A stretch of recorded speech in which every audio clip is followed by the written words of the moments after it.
Hello, and welcome to another installment of DB3's Risk It or Not. I have a question for you. Have you ever received a phishing email or been the victim of your social media account being hacked? If so, then you know that's not a great experience, especially when you have to notify your friends or your business partners that, hey, you may receive an email from my account, but it's not for me.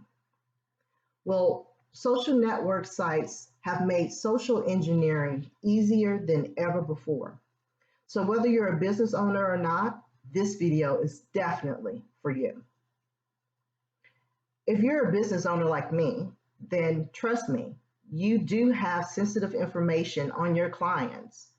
And that information could be anywhere from business card information, home addresses, social security numbers, whatever it is that you collect on your clients when you conduct business. And therefore, you're responsible for the safekeeping of that information that you obtain. And that information is normally referred to as personal identifiable information, and it's a gold mine for cyber attacks. So you should be aware of the top three common social engineering tactics that are on the rise, especially since everyone is online these days. The first is referred to as phishing. And so these are customized attacks based on your interests or your likes, like if you like a certain business, or if you follow certain politics, or if you're a business and you're seeking business funding opportunities. You may have gone to some sites and done some research, and if you have malware installed on your device and not know it, these attackers can pull that information and then customize these phishing emails to you that will make you think, oh, did go to this website and look at this information. Let me click on this email. A lot of times those emails are embedded with either a link or an attachment, and they're asking you to take some action. Click on this link for more information, or see attached application that wasn't completed when you visited xyandz.com. Other tactics include emails that are disguised as trusted sources. Like, for example, I received an email the other day from Google asking me to go in and click on this link to reset my password. Well, I had just reset my password 3 days prior to that. So I knew that that was not an email from Google. Plus, I saw all types of spelling errors at the bottom signature of that email. The second most common tactic is when someone calls you with authority and they're pretending to be someone that they're not, or they're calling and representing a company that you may feel like you owe some information to or response to.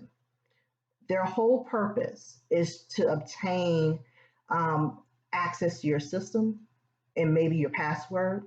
So they build this trust with you over the phone of knowing what to say and how to say things to give you that sense of trust to give them the information that they're looking for. The third most common tactic is the creation of legitimate looking websites. So once again, I share because I care. I've received several Zoom invites from senders that I did not know, inviting me to a Zoom meeting. It was on a topic that I was interested in and had actually been looking at, but I didn't recognize the sender. So I couldn't understand how they had my email address. So I even looked at the email address. They said they were representing this specific company, but the email address did not match that company's URL. And that prompted me to go in and copy the actual Zoom link they had in the email, drop it into the Google search engine. And what I saw was that it did not pull up in the findings or results the actual official Zoom website. It was another fake website that had all the branding and logos of Zoom, but it wasn't Zoom. So be careful. So how can you be careful? I'm telling you to be careful, but how?